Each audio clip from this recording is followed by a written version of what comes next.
Course का तो नहीं है, लेकिन बहुत अच्छी बात है कि जीव कितने प्रकार के होते हैं। आपके मन में भी कभी कभी प्रश्न उठता होगा कि आखिर जीव जो हैं संसार में कितने प्रकार के होते हैं। तो वो होते हैं 4 प्रकार के।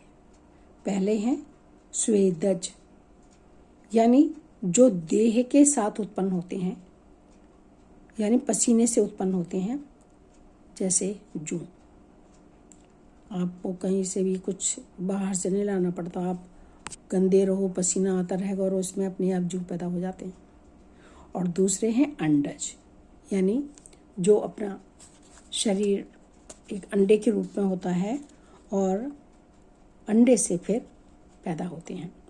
तो जैसे आपने देखा होगा बहुत सारे पक्षियों के जो जन्म है वो अंडे से ही होता है, तो वो कहलाते हैं अंडज।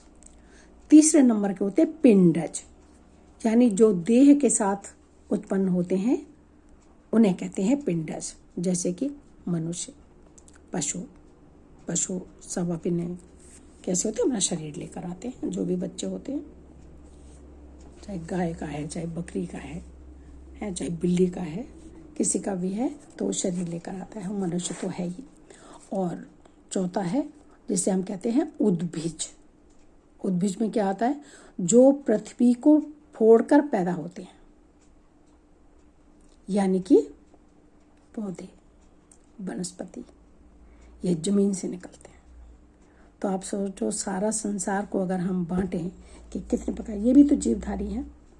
आप देखते हो किस तरीके से बड़े होते हैं, और कभी कभी तो देखकर हैरानगी होती है कि जो बेलें होती हैं वो कैसे बढ़ती चली जाती हैं और किस तरीके से अपना सपोर्ट, अपने टेंटिकल्स जो होते हैं उनको बढ़ाकर और अपना सपोर्ट ढूंढ लेती हैं।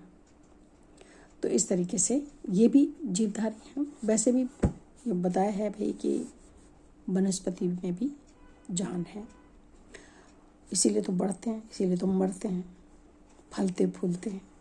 तो 4 प्रकार के जीव हो गए। तो आप बता सकते हो कि संसार में कितने प्रकार के जीवों की उत्पत्ति है। तो सबसे पहले स्वेदज, अंडज, फिर पिंडज और फिर उद्भिज।